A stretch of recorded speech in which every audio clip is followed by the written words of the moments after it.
The Crucible. But this time it's in space. Sorry, man, that music's copyrighted. We see the town of Salem, which is not actually that much of a town, but it's more of a province. Young Jedi to do their to do their training. As you can see, there are many things flying around, but for our main topic of this flashback, we'll have to zoom in a little closer. Okay, we're gonna have to zoom in a little closer than that. I don't think you heard me. I said zoom. Ah, that's much better. We see a little girl named Abigail who is sleeping in her bed on this late Salem night before she hears a crash, waking up waking up young Abigail. And so she decides to step out of her room and take a peek at what might be behind the door in the hallway. Oh my gosh, he's killing the younglings! And so, as you can probably tell, this is a flashback of Abigail Williams, um, her like other younglings getting stabbed because she was meant to be a Jedi, which is how she has some like mind tricky powers throughout the play, and she is actually a witch in my version.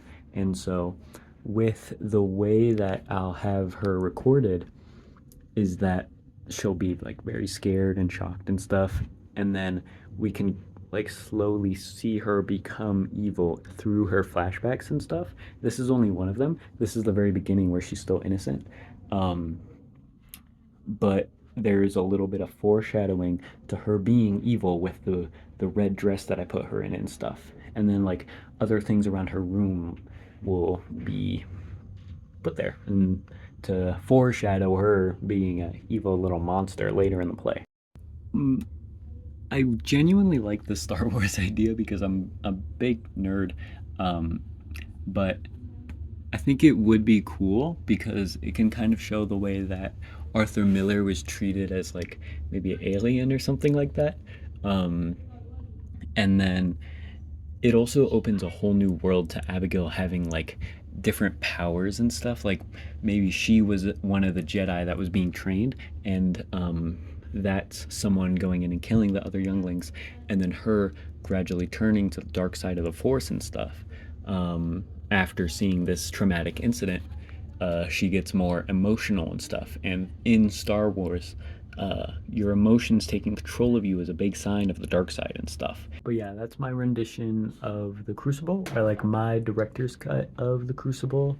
Um, I spent most of the time on the models and the animation in Google Slides, but I think my story makes somewhat sense. I think it can definitely tie more into individual characters with the way that like I don't think there was a lot of foreshadowing. A lot of the stuff in the Crucible was kind of given to you flat out.